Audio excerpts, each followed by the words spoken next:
হ্যাঁ, আমার জীবনটা আমার বাবা ছিলেন একজন সরকারি কর্মকর্তা। আমার ছোটবেলাটা, আমার জন্মস্থান খুলনাতে, এবং আমি কিছুটা সময় খুলনাতেই মানুষ হই। এরপরে বাবার চাকরির সূত্রে আমরা যশোরে আসি। আচ্ছা, যশোরে আমার জীবনের বেশিরভাগ সময় কাটে এবং ওখানেই আমার বিয়েটা হয়। আচ্ছা, তখন আমি ক্লাস 8-এ পড়ি। আচ্ছা, ওই সময় আমার বিয়ে হয়। বিয়ের পরেও আমি পড়াশোনাটা করে যাচ্ছিলাম। ক্লাস 8-এ পড়া অবস্থায় বিয়ে দিল কেন আপনাকে? আপনার বাবার অবস্থা কি ভালো ছিল না? হ্যাঁ, বাবার অবস্থা ভালো ছিল, কিন্তু আসলে এখন তো বয়স হয়ে গেছে, তো কি বলবো, মানে তখন আর কি যেই বয়সটা আমার ছিল, তো যে কেউ দেখলে আর কি চোখে লাগতো মানুষের হয়তো। আচ্ছা, আচ্ছা। তো আমার আব্বার এক ফ্রেন্ড, তার ভাইয়ের জন্যই সে আর কি আমাকে পছন্দ করে। তো আমার বাবা ওই সময় রাজি হয় না বিয়েটা দিতে, কিন্তু ধরেন সন্ধ্যা 7টার থেকে এই নিয়ে আমার বাবার সঙ্গে আর কি তর্কতর্কি হতে থাকে। আচ্ছা, যে এতটুকু মেয়ে আমি বিয়ে দিব না, আমার ফ্যামিলি থেকে এটা খারাপ চোখে দেখবে, বা আমার মেয়ে আমাকেও খারাপ বলবে, আমার মেয়েটাকেও খারাপ বলবে। আচ্ছা। তো এইভাবে আর কি করতে করতে অনেক, মানে রাত তখন ভোর 4টা বাজে, এই অবস্থায় চলতেছে। জি। তো এক পর্যায়ে আমার বাবার কোনো মতামত আর তারা অপেক্ষা করলো না, যে আমার ভাসুর এখন, জি, সে আর কি আমার কোনো মতামতে, মানে আমার বাবার কোনো মতামতের বা আমার আম্মার কোনো মতামতের মূল্যায়ন না করে সে নিজে গার্জেন হয়ে তার ভাইয়ের সাথে আমাকে বিয়ে দিলেন। কে দিল এটা? আমার ভাসুর। ভাসুর মানে এটা তো কিভাবে সম্ভব? কারণ আপনার বাবা মা যদি রাজি না থাকেন তাহলে? না, এখন আমার বাবা দেখতেছে যে আমি এদেরকে ঘর থেকে বেরও করতে পারছি না, আবার এদেরকে হ্যাঁ বলতে পারছি না, না বলতেছি শুনতেছে না, আমি এখন কি করব? মানে সে তো একা। আচ্ছা, হ্যাঁ, সে তো একা, সে তো কোনো কিছুই আর কি এটা মানে ডিসিশনও নিতে পারছে না, সময় চাচ্ছে সময়ও দিচ্ছে না। আচ্ছা। তো যাই হোক, একরকম জোরের পরে আর কি বিয়েটা হয়। ওকে। কিন্তু আমার এই ভাসুর যখন আমাকে, তখন আমি তাকে কাকা বলে ডাকতাম। আমাদের ফ্যামিলিতে সবাই তাকে বাবার বন্ধু হিসাবে আমরা তাকে শ্রদ্ধা করি। আর তার যে ভাইয়ের সঙ্গে আমার বিয়ে হয়েছিল, তাকে আমি কোনোদিনই দেখি নাই, আমাদের ফ্যামিলির কেউ তাকে কখনো দেখেনি। আচ্ছা। যাই হোক, বিয়েটা ওইভাবে হয়ে গেল। সে তখন খুলনাতে চাকরি করে। তো বিয়ে হয়ে যাওয়ার পরে সে আর কি খুলনাতে, আবার তখন ছুটি ছিল আপনার রবিবার থাকতো সাপ্তাহিক ছুটি। আচ্ছা। তো আমার বিয়েটা হলো রবিবারের দিনই, বিয়েটা হওয়ার পরে সোমবারের দিন সকালবেলায় সে আর কি খুলনাতে তার কর্মস্থলে চলে যায়। জি। এরপরে আর কি আমাদের সঙ্গে, তখন তো আর ফোন টোনের কোনো ব্যবস্থা ছিল না, তখন ওই চিঠিপত্রের মাধ্যমে যোগাযোগ। তো এইভাবে আর কি প্রায় 3 মাস পার হয়ে গেল। আমার বাবা আমাকে শ্বশুরবাড়িতে কিন্তু পাঠায়নি। জি। তো একটা সময় আমার শাশুড়ি খুব আফসোস করতে থাকে, আমার শ্বশুর ছিলেন না। শাশুড়ির অনেক আফসোসের পরে আমার বাবা আর কি আমাকে শ্বশুরবাড়িতে পাঠায়। আচ্ছা। শাশুড়িকে দেখার জন্যে। ওকে। তা আমি ওখানে যে 3-4 দিন থাকি, থাকার পরে আমি চলে আসি। আসার পরে আমার আব্বা বললেন যে আমার মেয়ের ম্যাট্রিক পাসটা না করা পর্যন্ত আমি কিন্তু দিব না মেয়েকে। আচ্ছা। এখন তোমরা ইচ্ছা করলে রাখতে পারো, না পারলে না রাখতে পারো। তো যাই হোক, আমি ওইভাবে আর কি বাবার বাড়িতে পড়াশুনো থাকি এবং পড়াশুনো করি। একটা পর্যায়ে বিয়ের 1 বছর যখন হয়ে গেল, তখন আমার হাজব্যান্ড বলল কি, যাবা, ও তো এখানে পড়াশুনো করে, আমি ওখানে মেসে থাকি, আমার কষ্ট হয়, তো আমি ওখানে একটা বাসা নিয়ে থাকি। আচ্ছা। আর পড়াশুনো আমি ওকে করাবো, আপনার যখন ইচ্ছা, আর ওরও যদি আগ্রহ থাকে তাহলে অবশ্যই আমি ওকে লেখাপড়াটা করাবো। এটা আপনার হাজবেন্ড বললো? এটা আমার হাজব্যান্ড বললো। কি নাম ছিল ওনার, ভদ্রলোকের? আমার হাজব্যান্ডের নাম ছিল রবিউল ইসলাম। আচ্ছা, ওকে। তো সেইভাবে আর কি সে আমার বাসা নিল, বাসা নিয়ে আমাকে নিয়ে আসলো। নিয়ে আসার পরে আমি পড়াশুনো করতে থাকি। পরীক্ষার টাইমে আমি গিয়ে পরীক্ষাটা দিতাম খালি। জি। তো এই অবস্থায় চলতে থাকি। তখন আর কি আমি যখন ক্লাস 9 থেকে 10-এ উঠবো, 3-4 মাস আগে, তখন আমি কনসেপ্ট করি। ওকে। তো ওই অবস্থায় আর কি আমি খুব অসুস্থ থাকি। তো এই আমার তখন ট্রিটমেন্টও চলে, পড়াশোনারও একটু সমস্যা হয়। লাস্টে প্রায় 5-6 মাস পর্যন্ত আমি প্রচণ্ড কষ্ট, মানে বলতে কি, আমি 6টা মাস শুধু স্যালাইনের উপরে ছিলাম। জি। খুবই কষ্ট করছে আর কি। তো যাই হোক, ওইভাবেই ক্লাস 10-এ উঠলাম। ফাইনাল পরীক্ষা দিয়ে ক্লাস 10-এ উঠলাম। ওঠার পরে টেস্ট সব পরীক্ষা দিলাম। এরপরে আমার বাচ্চা যখন হলো, তারপরে আমি পরীক্ষাটা দিলাম। তখন বাচ্চার বয়স আমার 2-2.5 মাস হবে, ছোট বাচ্চা। তো আমাদের সময় আবার 2 শিফটে পরীক্ষা হতো, বাংলা ইংলিশটা 2 শিফটে পরীক্ষা হতো। ছেলে হলো না মেয়ে হলো? ছেলে। ওকে। 2 শিফটে পরীক্ষা। তো আমি যখন ফার্স্ট আওয়ারে পরীক্ষা দিতাম, সেকেন্ড আওয়ারে 1 ঘন্টা টিফিন আওয়ার থাকতো। ওই সময় বাচ্চাটাকে নিয়ে আমার দেবর আর আমার বোন আমার কাছে নিয়ে যেত বাচ্চাটাকে। ও তখন বুকের দুধ খেত, আমি ওকে মানে বিষয়টা হচ্ছে সকালবেলা পরীক্ষা আর বিকেলবেলা পরীক্ষা, এর মাঝখানের সময়টা থেকে আপনি ব্রেস্ট ফিড করাতেন বাবুটাকে? হ্যাঁ ব্রেস্ট ফিড করাতাম। করানোর পরে তারপর ওকে খাইয়ে দিয়ে তারপরে আমি নিজে একটু টিফিন খেয়ে আবার সেকেন্ড টার্মের পরীক্ষা দিতে বসি, এসএসসি ফাইনাল পরীক্ষা। জি। তো যাই হোক, এইভাবে পড়াশোনার পরে আমি যখন ওই পরীক্ষা আমার যেদিনকে শুরু হলো সেদিনকেই আমার হাজব্যান্ড খুলনাতে বাড়িতে জায়গা কেনা ছিল, বাড়িতে কাজে হাত দিল। খুলনার কোথায় এটা? সোনাডাঙ্গা মেইন রোড, নিউ মার্কেটের কাছে। ওকে। তো বাড়িতে কাজে হাত দিল, আমি পরীক্ষা দিয়ে আমার ফাইনাল ম্যাট্রিক পরীক্ষা শেষ হওয়ার পরে আমি একবারে যে বাড়িতে উঠলাম। আচ্ছা। এবং বাচ্চাটা আমার ছোটবেলার থেকে ওখানেই মানুষ। ওকে। ওখানে পড়াশোনা। বাড়িতে মানে কি নিজ বাড়িতে? নিজের বাড়িতে। আচ্ছা। তো কত সালে আপনাদের এই বাড়িটা হলো আনুমানিক? আমার বাড়িটা হলো তখন হচ্ছে আপনার ইনকমপ্লিট অবস্থায় আমি উঠছি, কিন্তু এটা কমপ্লিট করতে 87 সাল লাগছে। ঠিক আছে, বলেন। তারপরে যাই হোক, আমি ওইভাবে পড়াশোনা করতেছি। আমি কোনো পড়াশোনা যখন করে আমি বাড়িতে উঠলাম, ছেলেটাকে নিয়ে আমারও অনেক কষ্ট হয়ে যাচ্ছে। তো আমার হাজব্যান্ড কাজের লোক রেখে দিল, সব কিছু আমার সাংসারিক দিক থেকে আমি কোনো কষ্ট আমাকে করতে দেয়নি। তো ছেলেটা যখন একটু 3.5 বছর বয়স হলো, তখন আমি ওকে, আমার পাশে একটা স্কুল আছে মিশনারি স্কুল, আমি ওখানে ওকে ভর্তি করলাম। আচ্ছা। তো ওখানে ভর্তি করে ওকে দিয়ে আসতাম, নিয়ে আসতাম। তো এইভাবে একটা পর্যায়ে ও যখন ক্লাস 2-তে উঠলো, তখন ওখানে ক্লাস 2 ফাইনাল পরীক্ষা হয়ে গেল। ক্লাস 3-তে আমি ওকে খুলনা জেলা স্কুলে ভর্তি করি। টেস্ট দেওয়া হলো, টেস্টে অ্যালাউ হলো, তারপরে আমি ওকে ওখানে ভর্তি করি। আমাদের জীবনটা খুব ভালোই কাটতেছিল আমার হাজব্যান্ডকে নিয়ে। আমার তো অনেক সুখের একটা জীবন ছিল, যেটা আমি আসলে ভাষায় বলতে পারবো না। মানে আমার গায়ে একটু কোনো রকম একটু ব্যথা লাগলে মনে হতো যে তার জন্য কলিজাটা ছিঁড়ে গেল। খুব ভালোবাসতো আপনাকে? প্রচণ্ড ভালোবাসতো। তা ছেলে নিয়ে কষ্ট করতাম দেখে সে আমাকে 2টা কাজের লোক রেখে দিছে, একটা রান্না করার জন্য, একটা ঘরের কাজকর্ম করার জন্য। আর আমার একটা সিকিউরিটি গার্ড ছিল, তার ডিউটি ছিল আমার বাচ্চাটাকে বিকালে একটু ঘুরতে নিয়ে যাবে। নিউ মার্কেটের সাইডে, তো নিউ মার্কেটের আশেপাশে ঘুরতে নিয়ে যাবে। তো এইভাবেই আর কি বাচ্চাটাকে মানুষ করলাম, বড় করলাম। আমার লাইফের সব কিছুই এখন ও হয়ে গেল, আমার তো আর কিছু নাই। আর একটা জিনিস ছিল কি, আমার হাজব্যান্ডের একটা জিনিস, আমি ঘরে বসে থাকাটা সেও খুব পছন্দ করতো না। আচ্ছা। আমি একটু বাইরে, সে কোথাও গেলেই বলে কি, চলো না আমার সাথে ঘুরে এসো, চলো, ঘরে বসে বসে কি করবা, ঘরে বসে থাকলে চিন্তা করবা, এটা করবা, এটা করবা। আর ছেলে নিচে খেলা করতেছে, আচ্ছা করুক না, সিকিউরিটি আছে তো দেখতেছে। জি। তো এইভাবে আর কি আমাদের লাইফটা খুব ভালো, খুব সুন্দরভাবে আমাদের একটা জীবন কাটতেছিল। তা এর ভিতরে আমার হাজব্যান্ডের কিছু এদিক ওদিক ট্রান্সফার হলো, যেমন বরিশালে হলো, যশোরে হলো। আমার বাবা কিন্তু ওই সময় যশোরেই আছেন আর কি। যাই হোক, ছেলে ওইভাবে তো চলতেছে। আমি খুলনাতে থাকি, পরে উনি ট্রান্সফার নিয়ে ঢাকাতে চলে আসলেন 96 সালে। জি। তো ঢাকাতে উনি যখন চলে আসলেন, তখন আমি খুলনাতে থাকি। ছেলে তখন আমার এসএসসি পরীক্ষা দিল। আচ্ছা। এবং যশোর বোর্ডের ভিতরে সে 72 জন স্ট্যান্ড করছে, তার ভিতরে সে একজন। 72 জন তো স্ট্যান্ড করার কোনো সুযোগ নেই, কারণ আমি যদি 20 জন স্ট্যান্ড করে না, ওখানে গোল্ডেন সিস্টেম আসছে। তো গোল্ডেন সিস্টেম। কত সালের পরীক্ষার কথা বলছেন আপনি? আমি এটা বলছি আপনার 1 সালের কথা। 2001 সালে? জি। ঠিক আছে। যাই হোক, আপনার ছেলে খুব ভালো রেজাল্ট করেছে। হ্যাঁ, খুব ভালো রেজাল্ট করছে। তখন ওর বাবার ইচ্ছা হলো কি যে ঢাকাতে নিয়ে এসে সে পড়াশুনো করাবে এবং আমাকেও নিয়ে আসবে। আচ্ছা। আমার আবার ঢাকা শহরে বসবাসের জন্য আমার কিন্তু আসলে পছন্দ না। আমাদের খুলনাতে আমরা যতটা আরামে বসবাস করি বা আমরা যতটা ভালোভাবে থাকতে পারি, ঢাকার মানুষের জীবন আমার কাছে খুব কঠিন মনে হয়। এটা কি আপনি আগে থেকেই জানতেন নাকি আসার পরে?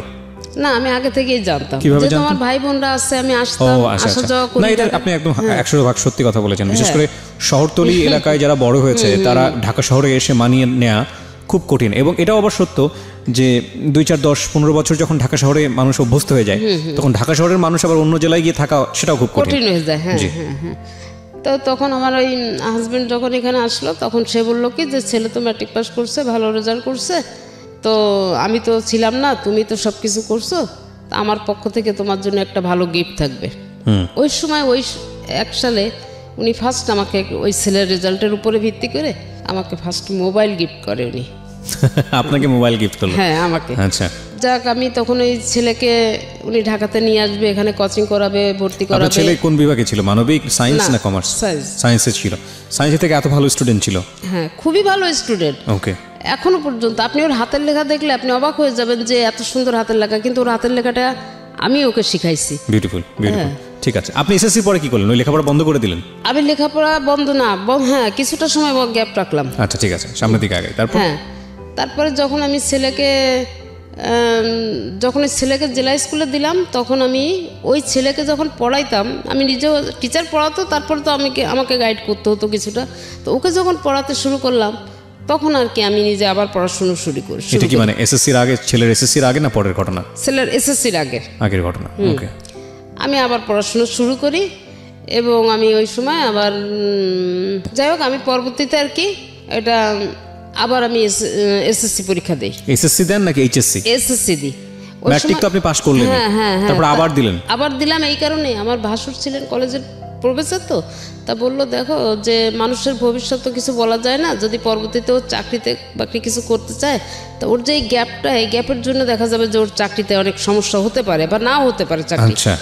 তা ও নতুন করে আবার শুরু করুক। আবার নতুন করে এসএসসি পরীক্ষা দিলেন? হ্যাঁ। পাস করলেন? হ্যাঁ, তখন আমি পরীক্ষা দিলাম, পাস করলাম, ম্যাট্রিক পাস করলাম, ইন্টার করলাম, ডিগ্রিও করলাম। তারপরে আমার ছেলে ম্যাট্রিক পাস করলো। আচ্ছা, ম্যাট্রিক পাস করলো। হ্যাঁ, আমরা যে গল্পে ছিলাম, যেখানটায় ছিলাম, যে আপনি ঢাকায় আসার কথা বলছিলেন আপনার জামাই। হ্যাঁ, তারপরে যখন ঢাকাতে চলে আসা হলো, এখানে কোচিং করার পরে ছেলে রাইফেলস পাবলিকে পরীক্ষা দিল, ভর্তি পরীক্ষা দিল, ওখানে টিকে গেল। আচ্ছা। তো টিকে যাওয়ার পরে ওর বাবা ওকে ওখানেই ভর্তি করলো এবং তখন আমাকে বললো যে এরকম ছেলে তো চান্স পেয়ে গেছে, তুমি ওখানে একা একা কী করবা, তুমি চলে আসো। তা আমার এটা খুব একটা বেশি ইচ্ছা ছিল। চলে আসো মানে কি? মানে আপনার জামাই তখন ঢাকাতে? হ্যাঁ, আমার জামাই তখন ঢাকাতে। উনি কি করতো? উনি হাউস বিল্ডিং ফাইন্যান্স কর্পোরেশনের চাকরি করতেন। আচ্ছা, ওকে। তো আপনি ওখানে একা একা কি করবেন, এই জন্য ঢাকায় আসতে? হ্যাঁ, চলে আসতে বলছে, কিন্তু আমার এই বাড়ির মায়াটা ছেড়ে না আমি কোথাও গিয়ে থাকতে পারতাম না। আচ্ছা। তো তখন আমি, বাড়ি তখন কয়তলা হয়েছে আপনাদের? আমার বাড়ি অলরেডি তখন ডবল ইউনিটের 4 তলা। 4 তলা বাড়ি। আচ্ছা। তা আমি তখন আর কি তাকে অনেক বোঝানোর চেষ্টা করলাম যে তুমি ছেলে চান্স পেয়েছে ঠিক আছে, কিন্তু ওকে আমার হাতে ছেড়ে দাও, আমি ইন্টারটা এখানে খুলনাতে করাই, তারপরে ও ঢাকাতে যে অনার্স করবে। তা ওর বাবা আপত্তি করলো। হ্যাঁ, আপত্তি করলো। তখন আমি বললাম যে আচ্ছা ঠিক আছে। এই যে ইন্টারটা করাতে ঢাকাতে নিয়ে আসলো, তখন যেন ছেলে একটু কেমন হয়ে গেল। একটা পর্যায়ে ওর বাবা আমাকে বললো, ইন্টার পাস করার পরে ইন্টার লাস্টে সেকেন্ড ইয়ারে চলা অবস্থায় আমাকে একদিনকে বললো কি, ছেলে তো আমার কন্ট্রোলের বাইরে চলে যাচ্ছে, তুমি এক কাজ করো, তুমি ছেলে নিয়ে খুলনা চলে যাও। আচ্ছা, একবার ইন্টার পরীক্ষার আগ মুহূর্তে এটা? হ্যাঁ। তখন আমি বললাম কি যে আমি তো প্রথমে তোমাকে এই জিনিসটা বলছিলাম, তুমি আমার কথাটা তো শুনলা না, এখন তো নিয়ে আসছো, এখন এই মুহূর্তে তো আমি নিয়ে যেতে পারবো না ছেলে। তা বললো কি যে তাইলে আমি এখন কি করব, কারণ আমি সারাদিন অফিসে থাকি আর তুমি এই ঢাকা খুলনা দৌড়াদৌড়ি করতে থাকো, ছেলে কি করে না করে আমি তো কিছু বুঝি না। এরপরে আমি এখানে একটু অবজেকশন দিলাম যে না, ও ইন্টারটা করুক, তারপরে দেখা যাবে কি করা যায়। তো ইন্টারটা পাস করলো।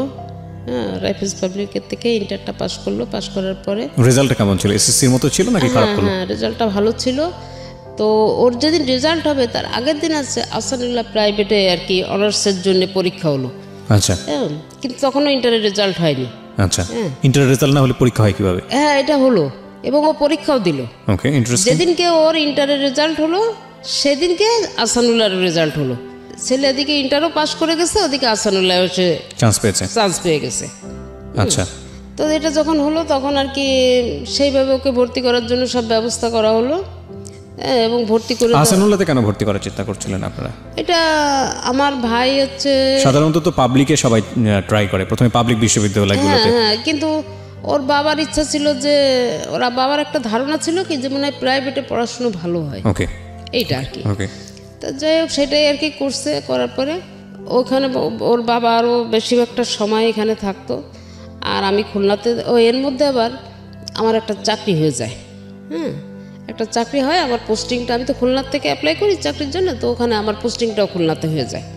আমি তখন খুলনাতে। কিসের চাকরি ছিল এটা? এটা ছিল ওই যে Bangladesh legal aid and services trust, ব্লাস্টের। তো আমার চাকরিটা ওখানে হয়। আমি কিভাবে জয়েন করলেন ওখানে? আমি ওখানে কোঅর্ডিনেটর। ওকে।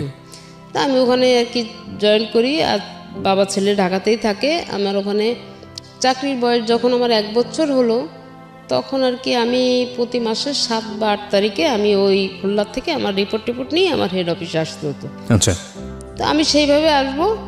তো হঠাৎ করে 4 তারিখে আমি আসি, 7-8 তারিখে আমাকে 4 তারিখে জুন মাসের 4 তারিখে আমাকে ফোন করে বলতেছে যে আমার না শরীরটা ভালো না, তুমি একটু তাড়াতাড়ি চলে এসো।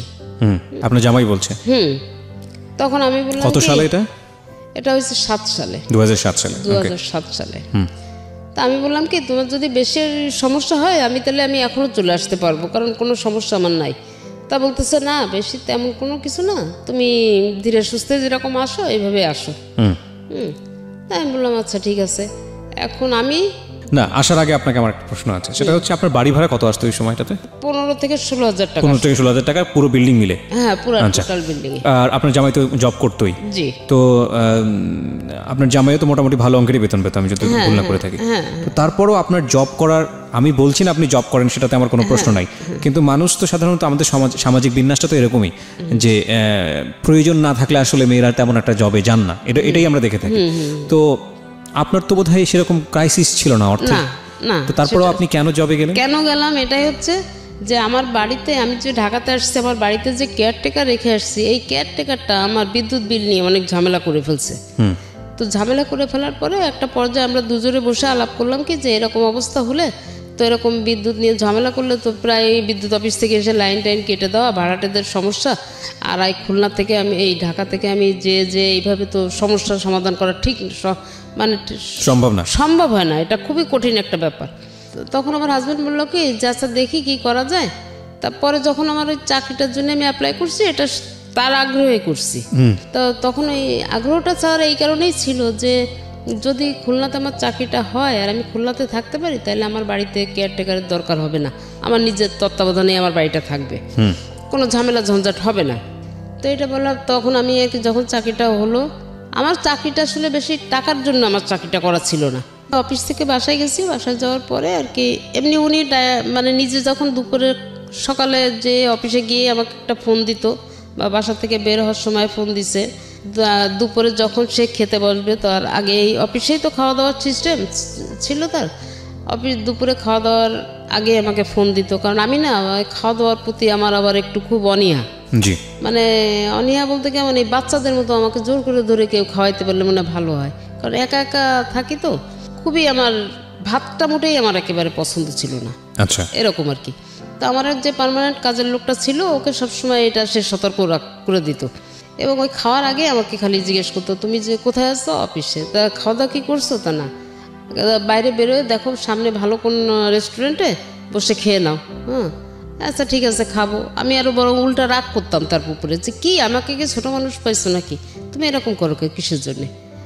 এখন আমাকে বললো যে ঠিক আছে তোমার এখন আসার দরকার নেই, তুমি তাহলে 7 তারিখেই আসো। তা আমি বললাম আচ্ছা ঠিক আছে। এখন আমার ছেলে তো এখানে আছে, তো 4 তারিখেই, এই কথা 4 তারিখ দুপুরে আমার সঙ্গে হলো। দুপুরে আমি যখন অফিস থেকে বাসায় আসছি, বাসায় এসে তখন তো মোবাইলে কার্ড সিস্টেম, আমি বাসায় এসে রেস্ট নিয়ে আমি মোবাইলের দোকানে যাই, আমি কার্ড কিনতে গেছি। তখন আমাকে আমার ছেলে ফোন দিয়ে বলতেছে আব্বুকে নিয়ে আমি একটু শ্যামলীতে আসছিলাম, এই সংসদ ভবনেই থাকতো আর কি। তা বলছে যে আব্বুকে নিয়ে আমি শ্যামলীতে আসতেছিলাম, তো এই সময় আর কি আব্বু একটু কাশি দিল, বুকে ব্যথা করতেছে। আচ্ছা। তো বুকে ব্যথা করলে আমি সাথে সাথে সরোয়ার দিদি নিয়ে ডাক্তার দেখালাম। তো তুমি যদি কি হয় আমি তোমাকে জানালে তুমি রওনা দিও। আচ্ছা। তাই আমি বললাম আচ্ছা ঠিক আছে। তো এর মধ্যে আর কি 10-15 মিনিট পরে ছেলে আবার ফোন ব্যাক করলো। ফোন ব্যাক করার পরে আমি বলছি কী ব্যাপার? তো বলছে আম্মু ডাক্তারের কাছে নিলাম, ডাক্তার যখন আব্বুকে দেখে কি করলো, আমাকে তো ভিতরে ঢুকতে দেয়নি, তো দেখলাম যে একটা হুইল চেয়ারে আব্বু সেন্সলেস অবস্থায় উপরে নিয়ে গেল। তারপরে 10-15 মিনিট পরে ছেলে আমাকে আবার ফোন দিল, দিয়ে বলতেছে আম্মু আব্বুর অবস্থা বোধহয় ভালো না, আমাকে ডাক্তার বললো 2টো ইঞ্জেকশন এনে দিতে। তো আমি 2টো ইঞ্জেকশন এনে দিছি, আব্বার বুকের ওখানে ইঞ্জেকশন 2টা পুশ করছে, আর আব্বাকে ক্যাবিনে দেওয়া হয়েছে, কোনো সেন্স নাই, তুমি রওনা দাও। তো ওই মুহূর্তে আমি আর কি সাথে সাথে আমি টিকিট করে আমি 9:15 আগে কোনো গাড়ি পাই না। তো আমি বাসা থেকে যে আমার কাজের মেয়েটা আমাকে গুছাই দিল, আমি রেডি হয়ে স্ট্যান্ডে আসলাম, গাড়িতে উঠবো, আমার ব্যাগ দেওয়া হয়ে গেছে, আমি উঠবো। জি। ঠিক সেই মুহূর্তে আমার ভাসুরের ছেলে, তারাও ঢাকাতেই থাকে, ও ফোন করে আমাকে বলল যে চাচি কোথায় আছেন? তাই আমি বললাম আমি গাড়িতে উঠতেছি। বললো আপনার আসার দরকার নাই, চাচা মারা গেছে। শুধু এই কথাটুকু শোনার পরে আমি আর কিছু বলতে পারি না। তো একেবারে সুস্থ একটা মানুষ ছিলেন, হঠাৎ করে হার্ট অ্যাটাক করেছে। হ্যাঁ, একদম হঠাৎ করে, মানে আসরের নামাজ পড়ে বাসা থেকে বের হয়েছে, উনি শেভ করবে, করে বাসায় গিয়ে মাগরিবের নামাজ পড়বে, আচ্ছা, এই ছিল তার টার্গেট। কিন্তু ওই যে আসরের নামাজটা পড়ে আসছে আর মাগরিবের আজানটা দিছে, সে আমরা কষ্ট পাচ্ছি, নিশ্চয়ই কষ্ট পাওয়ার মতোই বিষয়, প্রতিটা মৃত্যুই আমাদেরকে কষ্ট দেয়, কিন্তু জীবন যেরকম সত্য, মৃত্যু সেরকম শাশ্বত সত্য। একটা অদ্ভুত বিষয় হচ্ছে যে প্রকৃতিতে যার প্রাণ আছে তার মৃত্যু ঘটবেই, এটা খুব স্বাভাবিক, কিন্তু আমাদের ব্যক্তি জীবনে আমরা মৃত্যুকে স্মরণ করি না, এবং করি না বলেই দেখবেন যে আসলে প্রতি মুহূর্তেই অনেক ধরনের ভুলভাল করে ফেলি।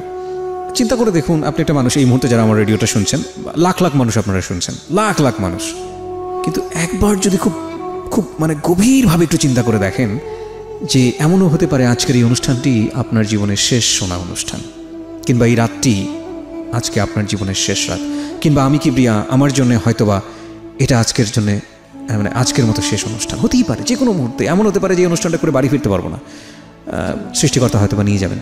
তো এই যে মানে ফিলটা, এটা যদি আমাদের মধ্যে থাকে, তাহলে আমাদের দ্বারা আসলে খুব বেশি খারাপ কাজ করা মানে সম্ভবই না আসলে, কারণ যে কোনো মুহূর্তেতে আমরা চলে যাব, যে কোনো মুহূর্তে আমরা মুসাফিরের মতো, প্রত্যেকটা মানুষ আসলে আমরা মুসাফির, এবং খুব অল্প সময়ের জন্য এসেছি, যে কোনো মুহূর্তে আমরা চলে যাব। কিন্তু অদ্ভুত বিষয় হচ্ছে আমরা এটা চিন্তা করি না, এবং এই চিন্তাটা যদি আবার খুব গভীরভাবে করা শুরু করি, তাহলে জীবনের সামনের দিকে এগোনোও খুব মুশকিল। হ্যাঁ, যাই হোক, এটাই মানে ওনার মৃত্যুটা দেখুন, মানে অচিন্তনীয়, মানে কোনোভাবেই চিন্তা করা যায় না, তাই না? মানে শেভ করে জাস্ট মাগরিবের নামাজ পড়বে, এই তার আগ মুহূর্তে, নামাজের আগেই তাকে আল্লাহ, এবং সে কাজের বুয়াকে বলছে যে আমি গোসল করে আম খেয়েছে, আম খেয়ে বলছে যে আমি যাচ্ছি, আমি এসে আম খাবো, তুমি কেটে রেখে চলে যাও। আম খাওয়ার সুযোগটাও তার হয়নি না। এই হচ্ছে পৃথিবী, খুব অল্প কিছু দিনের জন্য, তারপরও কত কলহ, কত অন্তর্দ্বন্দ্ব, কত ঝামেলা, কত রেশারেশি। আর একটা গুণ, তার অনেক গুণই ছিল, তার ভিতরে সবচেয়ে বড় যে গুণটা, আমি বিয়ের পর থেকে তাকে পারতপক্ষে কোনোদিন আমি খুব কম সময় কাজা নামাজ পড়তে দেখছি, কখন নামাজ সে কিন্তু করেনি। মাশাআল্লাহ। এমনকি যদি সে আমাকে বাইক নিয়ে বেরোতো, আমাদের মানে আমরা দুজনেই বাইকে বেরোতাম, এমনকি যদি সে বাইকে আজানের সময় হলে, আজানে হলে আমাকে কোথাও একটু দাঁড় করায় রেখে বাইক সে মসজিদে ঢুকছে, আমি কিন্তু বেরোয় আসার পরে চিল্লাচিল্লি করতাম যে এটা কোন ধরনের অবস্থা। ঢাকা শহরেও তুমি আমাকে এরকম করো, বাইক শুদ্ধ রাস্তার পাশে দাঁড় করাই দিয়ে তুমি নামাজ পড়তে গেছো, কারণ বাইরে বাসায় গিয়ে কি পড়তে পারত না? খুব ভালো একটা প্রসঙ্গ নিয়ে আসছেন। আমি নিজেও বাইক চালাই, নিজেরও দু একটা অভিজ্ঞতা আছে এরকম। আমি একটু জাস্ট সবাইকে একটু বলতে চাই, বিশেষ করে অনেকেই আছেন এতে হয়তো মনক্ষুণ্ণ হন, বিশেষ করে স্ত্রীরা হয়তো মনক্ষুণ্ণ হন, কিন্তু আমার মনে হয় বাইরে থেকে আপনাদের জন্য দুটো উপলব্ধির একটা ব্যাপার আছে। একটা হচ্ছে যে হাজব্যান্ড নামাজ পড়ছেন, আপনি পড়ছেন না, সেটা বড় কথা না, আপনার নিজেরও পড়া উচিত, সে একটা উপলব্ধি যদি আপনি ধর্মকর্ম মানেন। আরেকটা যেটা হচ্ছে, কেউ যদি করেন এরকম, আপনার জন্য হয়তো একটু অসুবিধাজনক হতে পারে, কিন্তু এটা কিন্তু আপনার সোয়াব হবে, আপনি তাকে সুযোগ দিচ্ছেন, একটু ধৈর্য ধরে অপেক্ষা করা উচিত। হ্যাঁ, সুতরাং আর যদি বেশি চাপ দেন, তাহলে ওই যে লোকটি নামাজ পড়তে যাচ্ছে, সে কিন্তু নামাজের মধ্যেও কনসেন্ট্রেট করতে পারবে না, ভাববে যে বাইরে কি না কি হলো, বের হওয়ার পরে হয়তো বকাঝকা শুনতে হবে। এটা করা উচিত না, এটা গুনাহের ভাগীদার হয়ে যায় অনেকেই। তবে আরেকটা জিনিস তার ছিল, সে কোরআন শরীফ পড়তে পারতো না, আর আমি এটা পারি। জি। তো সে ওই যে আমপারা বলে, যেটা কোরআন শরীফ পড়ার আগে প্রথম যেটা আমাদের শেখার জন্য, ওই বইটা সে কিনে আমার কাছে অনেক সময় বসতো পড়তে। আচ্ছা। যখন একটু যুক্ত অক্ষর আসতো বা একটু কঠিন শব্দ আসতো, বলতো এটা বাদ দিয়েই পড়ি। হ্যাঁ, আচ্ছা। তো আমি বলতাম কি, তাহলে তো তোমার এই ওয়ার্ড মানে এটা তো ভুল হয়ে যাবে, অর্থটা তো ভুল হয়ে যাবে, ওইটা করলে তো হবে না, তোমাকে এটা পড়তে হবে। তো সে চেষ্টা করতো আর কি আমার কাছে বসে এটা পড়ার জন্য। কোরআন শরীফটা আসলে যারা পড়েন তারা তো বিশেষ সওয়াবের অধিকারী হন। আর আরেকটা বিষয় যেটা হচ্ছে বুঝে পড়া উচিত, যেই পড়ছেন অবশ্যই এটা অবশ্যই বুঝে পড়ে। আমাদের কিন্তু একটা রেওয়াজ আছে, আমরা দেখবো যে সকালবেলা উঠে সবাই কোরআন শরীফ তেলাওয়াত করছেন, তেলাওয়াতে তো একটা সওয়াব আছেন, কিন্তু যদি বুঝে পড়া যায় এবং সেটা যদি ব্যক্তি জীবনে আমল করে সেটা অনেক বেশি উপকারী। জি, তো আপনি যে প্রসঙ্গে ছিলেন যে আপনি যেটা বলছিলেন যে উনি মারা গেলেন হঠাৎ করে এবং আপনি তখন বাসে ওঠার আগ মুহূর্তে এই ঘটনাটা, এবং তারপরে আপনি জানেন না যে আপনার কি হয়েছে। না, সেন্সটা যখন ফিরলো তখন কি অবস্থায় দেখছেন? সেন্সটা যখন ফিরলো এর মধ্যে সম্ভবত আমার যে ভাড়াটিয়ার আছে এদের সঙ্গে তো আমি খুবই ক্লোজ। জি। তো সম্ভবত আমার ছেলে বোধহয় ফোন করে তাদেরকে কিছু জানাই দিছিল। জি। তো আমি যখন ওইখানে ফোনে কথা বলতেছি তখন আমি দেখি যে আমার বিল্ডিংয়ের লোকজনগুলা সব 7টা ফ্যামিলি, তো 7টা ফ্যামিলি দেখি যে এরা সব রিক্সা ভরে আসতেছে, আমি ওদের দিকে তাকায় আছি আর ফোনে কথা বলতেছি। এরপর আমি আর কিন্তু ওই খবরটা শোনার পরে আমি আর কিছু বলতে পারি না, আমার রাত থেকে ফোন টোন সব ছুটে গেল। তো যাই হোক, ওরা দেখি যে পরবর্তীতে যখন আমার সেন্স আসছে তখন আমি দেখি যে আমি আমার বাসাতে আমি খাটের উপরে আমাকে শোয়া রাখা হয়েছে। কত সালের ঘটনা এটা? এটা 7 সালের জুন মাসের 4 তারিখের। আচ্ছা, 2007 সালের জুন মাসে। তো ওইভাবে আর কি রাতটা ওখানে বাড়িতে আমার বাড়িতে আমি কাটাই। এদিকে আমার ভাই বোন যারা আছে তারা সবাই মিলে, ছেলে সহ ভাই বোন সবাই মিলে তার ডেড বডি গ্রামের বাড়ি আমার যশোরের শ্বশুর বাড়ি ওখানে নিয়ে যায়। আপনি কি ওই সময় যাননি? আমি রাতে যাইনি, আমি ভোরবেলা উঠে, মানে এরা তো ঢাকা থেকে লাশ নিয়ে যাবে, আমাকে ছেলে বললো কি তুমি ভোরে রওনা দিও। আচ্ছা। আর ওর ফ্রেন্ডদেরকে বলে রাখছে যে এরকম তোরা মাইক্রো ভাড়া করে আম্মুকে গাড়িতে উঠাই দিস, আর সাথে কে কে আসতে চায় তাদেরকে দিয়ে মোটামুটি গাড়িটা রওনা করে দিস, আমি এখান থেকে আম্মুকে নামাই নিব। জি। তো সেইভাবে আমরা। আপনার ছেলে তখন কিসে পড়ছে? হাসানুল্লাহতে? হ্যাঁ হ্যাঁ। আচ্ছা। তো তখন আর কি আমি চলে আমার মা, আম্মা, আমি এবং আমার ওখানে আশেপাশে আরও এক অফিস কলিগ 5 জন আছে, তারা ভাড়াটিয়া সবাই মিলে মোটামুটি 2টা মাইক্রো নিয়ে আমরা বাড়িতে আসি, যশোরে আসি। জি। আসার পরে আমি যখন বাড়িতে আসি ওই গাড়িতেই আমি সেন্সলেস হয়ে যাই আর কি। যখন আমাদের বাড়ির রোডটা ঢুকে না তখনই আমি সেন্সলেস। তো ওই অবস্থায় আমাকে বাড়িতে ঢুকানোর পরে কিভাবে কি করছে না করছে আমি জানি না। তো যখন আমার সেন্স আসলো আমাকে ধরে নিয়ে আমাদের উঠানের ভিতরে নিয়ে গেল, দেখলাম আমার হাজবেন্ডকে তখন গোসল করাচ্ছে। আমাকে পাশে একটা চেয়ার দিল, আমি বসলাম, তাকে গোসল করাচ্ছে, কিন্তু আমি কোনো কথা বলতে পারছিলাম না। তো গোসল করানোর হয়ে গেল, কাপড় টাপড় আমার সামনেই কাপড় টাপড় পরালো, সব কিছুই করলো। এরপরে তাকে যখন তার লাশটা নিয়ে ওখান থেকে সরাই নিল, নিয়ে মসজিদের কাছে রাখলো, আমাদের পারিবারিক মসজিদ, পারিবারিক গুরুস্থান। তো মসজিদের কাছে যখন রাখছে তখন প্রচণ্ড একটা ঝড় আসলো, কোনো বৃষ্টি না, এত পরিমাণ একটা বাতাস আসলো যে কেমন যেন তোলপাড় হয়ে গেল, মানে 2-5 মিনিটের ভিতরে। তখন এই খাটিয়াটাকে মসজিদের ভিতরে নিয়ে রাখছে। তারপরে যখন ঝড়টা কমলো তখন তাকে বাইরে নিয়ে আসা হলো জানাজার জন্যে। তা আমাকে নাকি ওখানে নিয়ে গেছিল তাকে দেখানোর জন্যে, কিন্তু আমি দেখতে পারি নাই, মানে আমার সেন্স ছিল না। বুঝতে পেরেছি, মানে আমি দেখতে পারি নাই। তো ওই অবস্থায় আমাকে ওখানে একটু রাখলো, কিছুক্ষণ পরে আমাকে আবার ঘরে নিয়ে আসা হলো, পরে জানাজা হলো, মাটি হলো, সব কিছুই হয়ে গেল। এরপরে 3 দিন পরে আমি বাড়িতে সব মিলাটিলাত দিয়ে আমরা সুস্থভাবে আমি খুলনাতে আবার ফিরে আসি। যেদিন আমি খুলনাতে ফিরে আসি ওই দিনকে রাতে ফিরে আসার ব্রেন স্ট্রোক না, মাইন্ড স্ট্রোক করে। আচ্ছা, মাইল্ড স্ট্রোক, যেটাই হোক না ব্রেন ছিল। হ্যাঁ, স্ট্রোক করে। তো রাত 12টার পরে ঘটনা ঘটে। তো আমার একটা ভাড়াটিয়া ছিল অল্প বয়সী, তো ছেলেটা ও আবার আমাদের ওখানের একটা ক্লিনিকের চাকরি করে। জি। ও তাড়াতাড়ি করলো কি, ওইটা হচ্ছে গিয়ে অ্যাম্বুলেন্স খবর দিল, দিয়ে আমাকে সাথে সাথে ওই হার্টের একটা ডাক্তার ওনার ক্লিনিকে নিয়ে গেল।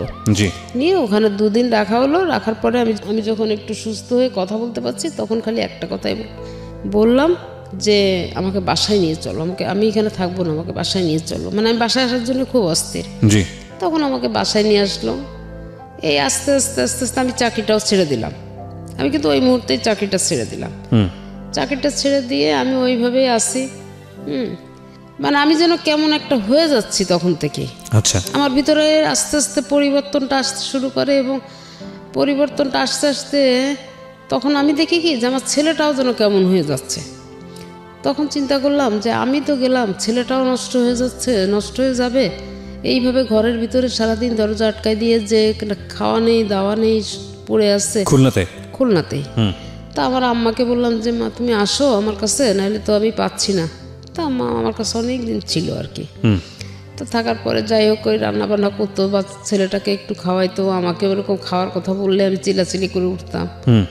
তো এইভাবে আর কি আপনাদের মোটামুটি যাচ্ছে। তখন আর কি ওই যে আমার 3 তলা ভাড়াটে আছে, জি, এই হচ্ছে ওই 3 তলাতে থাকে। তখন আর কি ওই ছেলের ওই অবস্থা দেখে আমাকে একদিনকে বলতেছে, আচ্ছা ছেলেটা এই অবস্থায়, ছেলেটার তো আসলে পাগল টাগল হয়ে যাবে, তা ওকে একটা কাজ কামে তো দিতে পারতেন। তাই আমি বললাম ভাই আমার এখন ওই ধরনের মন মানসিকতা নাই যে আমি ওকে কাজে দিব, এখন আমি নিজেই চলতে পারছি না, তো আর একটু সুস্থ হই তারপরে দেখি চিন্তা ভাবনা করবো। আচ্ছা, তখন ওই মুহূর্তে উনি বলতেছে আমার অফিসের ম্যানেজারটা চলে গেছে, তা আমার অফিসে কেউ একটু কাজ করবে।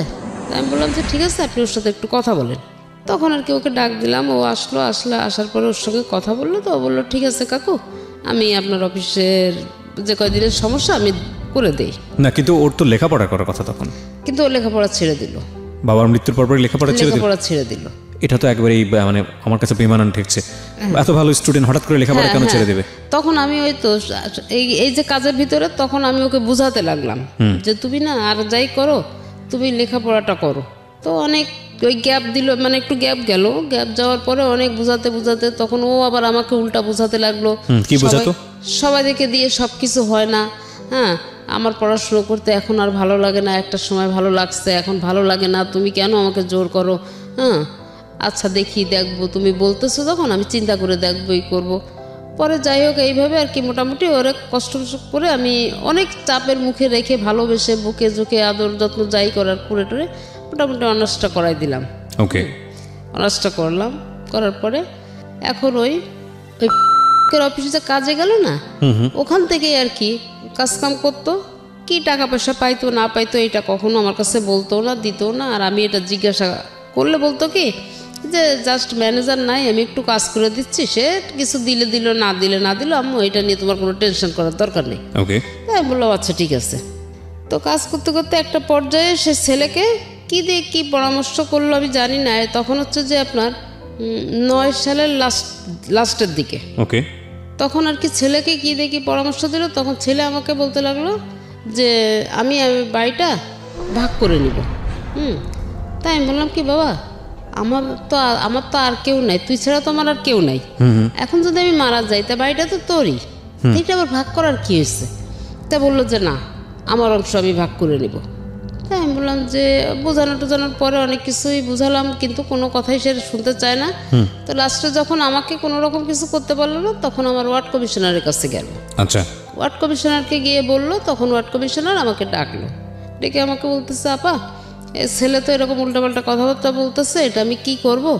তাই আমি বললাম কি আচ্ছা ভাই এসব ঝামেলা না করে দেখেন যদি মিউচুয়াল করতে পারেন ভালো, না পারলে আপনি ও যেটা বলতেছো সেটা করে দেন, আমার তো মন মানসিকতা এখন ভালো না, আমি এটার বিষয়ে আর কোনো কথা বলতে চাই না।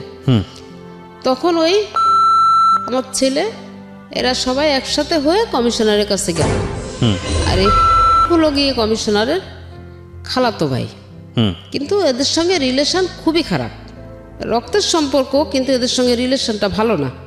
তো এরা আবার ঠিক করলো কি যে দোতলাতে আমরা তো থাকি, ছেলে থাকে এক ফ্ল্যাটে, আমি থাকি আর এক ফ্ল্যাটে, জি মানে পুরাটাই আমাদের, দোতলা পুরাটাই আমাদের, কিন্তু ওইটাকে এখন ওই দোতলাটা বাদ দিলে নিচতলার 2টা ফ্ল্যাট হচ্ছে আমাকে দিল, আর 3 তলার 2টা ফ্ল্যাট, 4 তলার 2টা ফ্ল্যাট দিল হচ্ছে ছেলেকে, জি ছেলের চলাফেরা খাওয়া দাওয়ার জন্য, আর আমাকে দিল আমার খাওয়া দাওয়ার জন্য, আমাকে 2টা ফ্ল্যাট দেওয়া হলো। ওকে, তো আমি সেইভাবে আছি, কোনো কিছু না, কোনো ঝামেলা ঝঞ্ঝাট আর করতেছি না, চুপচাপ আছি। তো একটা পর্যায়ে আর কি ছেলে একটা ডিট করলো আপনার সঙ্গে? আমার সঙ্গে না, আমার ভাড়াটেদের সঙ্গে ডিট করতে গেছে, মানে এটা থেকে আর কি এগুলা করাচ্ছে। বলছে কি যে তোর মা বিয়ে শাদী করবে, চলে যাবে, তারপরে সেই লোক নিয়ে এসেই বাড়ি দখল দিবে, তোর কপালে মানে অনেক ভোগ আছে, তুই এটা ডিলিট করে রাখ, পরবর্তীতে যাতে তুই না বিপদে পড়িস। দেখেন আমরা ভাড়া নিচ্ছি তো ভাইয়া, আমরা তো ভাড়া নিলাম আন্টির কাছ থেকে, আপনাকে কেন টাকা দিব? তো যদি আপনাকে টাকা দিতে হয় তাহলে আপনি আন্টিকে একটু ডেকে নিয়ে আসেন, ওকে, উনি বললে আমরা আপনাকে দিব। ওকে। তো এইভাবে আর কি আমি ওখানে গেলাম, যাওয়ার পরে শোনার পরে আমি বললাম কি আচ্ছা ঠিক আছে তোমরা চুপ করো, দেখি আমি ওর সঙ্গে কথা বলে দেখি কি হয়েছে। তো আমি একটা পর্যায়ে ও যখন ঘরে আসে সেই সময় আমি যে বলতেছে কি আচ্ছা ভাই কি হয়েছে, কি উল্টাপাল্টা করতেছে কেন? আপনারা তো কমিশনারের মাধ্যম দিয়ে সবকিছু সেটেল করে নিয়ে আসছে, তো এখন এটা নিয়ে আবার কেন ঝামেলা করতেছে? তা বলতেছে কি যে এখন সেটা কি করে বলবো, এখন সে পুরা তার বাড়ির তো বেশি অংশ তার হিসাবে তো আপনি একটা ফ্ল্যাট পান, 7টা ফ্ল্যাট তো তার, তা আপনি এখন যদি সেটা জোর করে রাখতে চান, ধরতে চান, তাহলে তো আপনার এটা ঝামেলা হবেই। তাই আমি বললাম এটা তো বিষয় না, বিষয়টা হচ্ছে আপনারা কমিশনারকে দিয়ে করাইছেন বিচারটা, আমি কিন্তু করি নাই। জি। তো এখন আপনারা কেন সেটা নিয়ে ঝামেলা করছেন? তো এক পর্যায়ে ওনার কাছ থেকে শোনার পরে ওনার কথাবার্তার ভাবভঙ্গি আমার কাছে ভালো লাগেনি, না লাগাতে আমি এসে ছেলের ঘরে ঢুকলাম। ঢুকে আমি ছেলেকে বললাম যে আচ্ছা তোর কি সমস্যা বলতো আমাকে, তোর যদি কোনো সমস্যা থাকে সেটা তুই আমার সাথে বল, কিন্তু কেন তুই ভাড়াটাদের কাছে গিয়ে সমস্ত বলে নিজেকে ছোট করতেছিস? জি। তো বলার সাথে সাথে ও আমাকে একদম ডাইরেক্ট একদম এইভাবে ওরকম খাটে বসা, আমি এরকম দাঁড়ানোর সামনে, এই কথাটা বলার সাথে সাথে আমাকে বলতেছে কি তুই আমার ঘরে ঢুকছিস কি জন্যে, তুই আমার ঘর থেকে বের হ। তাই আমি বললাম কি হ্যাঁ আমি তোর ঘরে থাকতে আসিনি, আমি তোর ঘর থেকে বের হব, কিন্তু আমার প্রশ্নটার উত্তর দিয়ে দে, আমি চলে যাচ্ছি। তা বলতেছে আমি যদি তোর প্রশ্নের উত্তর না দিই তুই আমার কী করবি? তাই আমি বললাম এইটা কোন ধরনের কথা, তোকে লেখাপড়া শিখাইছি, তোকে শিক্ষিত করছি, তোর মুখ থেকে এরকম ভাষা তো আমি কখনো আশা করি নাই। তুই জন্মের পর থেকে তোর সোনার চামচ মুখে নিয়ে তুই জন্ম নিচ্ছিস এক কথা বলতে গেলে, আজকে তুই কী ধরনের ভাষা ব্যবহার করতেছিস হ্যাঁ আমার সাথে? তো এই কথা বলার সাথে বলতেছে কি তোর কাছে কি আমাকে কৈফিয়ত দিতে হবে নাকি? তো বলে আমাকে গলাটা ধরে একটা ধাক্কা দিয়ে একটা ঘরের ভিতরে ওই ফার্নিচারের ফাঁকা একটা চিপার মতন ওইটার ভিতরে ফেলে দিছে। ও কি বলেন? মানে এই ফার্স্ট আমার গায়ে হাত দিল, আমার গলাটা ধরে একটা এইভাবে ধাক্কা দিল, আর আমি একটা চিপার মধ্যে ঢুকে গেলাম, মানে যেখানে একটা ড্রেসিং টেবিল, একটা রিডিং টেবিল, মাঝখানে হ্যাঁ এতটুকু ফাঁকা, এর মধ্যে পড়ে গেলাম। পড়ে যাওয়ার পরে আমি আর উঠতে পারছি না ওখান থেকে। তো যাই হোক অনেক কষ্ট করে আমি খুব চেষ্টা করে আমি আর কি উঠলাম ওখান থেকে। ওঠার পরে আমি উঠে ওকে ঠাস করে একটা চড় লাগাই দিলাম। চড় দেওয়ার পরে ও কী করলো, আমার হাতে আমার এই বা হাতটা স্পন্ডালাইসিসের সমস্যা আছে, তো আমার হাতটাকে মোড়ায়ে ধরে আমাকে ফ্লোরে ফেলাই দিল চিৎ করে, একদম পুরা চিৎ করে ফেলে দিয়ে আমার এই 2টা পা এক জায়গায় করে ও একটা পা দিয়ে চেপে ধরছে, আমার পাটা চেপে ধরছে, আর একটা হাত দিয়ে আমার হাত ধরছে, আর একটা হাত আমার এই জায়গাটায়। ওহো, মানে আমার জীব অলরেডি বের হয়ে গেছে, মানে আমার মনে হচ্ছে কি এই মুহূর্তে আমি শেষ। এখন আমি যে কোনো রকম নিজেকে ওর কাছ থেকে ছাড়াই নিব, আমি এরকম কোনো সুযোগ পাচ্ছি না। অনেক ধস্তাধস্তি করে, মানে অনেক গুতাগুতি করে এক পর্যায়ে আমি একটা, আপনি আশেপাশে লোকজন ছিল না বিল্ডিংয়ে? হ্যাঁ বিল্ডিংয়ে, মানে এই যে চিল্লাচিল্লি হচ্ছে না, আমার বিল্ডিংয়ের সামনে পুরা লোক, কিন্তু নিচে কোলাপসিবল গেটে তালা মারা। আচ্ছা। সিঁড়ির ভিতরে দাঁড়ায় এগুলো দেখতেছে এবং বউ দেখতেছে, কিন্তু কোনো কথা নেই তাদের। আর বিল্ডিংয়ের লোকজন ওই একটু ডেয়ারিং টাইপের লোক। মানে সত্যি কথা বলতে একদম আমি ক্লিয়ার যেটা বলবো সেটা হচ্ছে একটা সন্ত্রাসী, খুলনা শহরে সন্ত্রাসীদের ভিতরে সে একজন, এর পাল্লায় পড়ছে এই ছেলে। ওকে। তো যাই হোক আমি এখন ওইখান থেকে তো কোনো রকম তো ওকে লাথি, মানে অনেক চেষ্টা করে মোটামুটি একটু উঠলাম। তো আমি ওখান থেকে কোনো রকম ওকে ধাক্কাধাক্কি দিয়ে মানে একটু ছাড়াই আমি উঠলাম।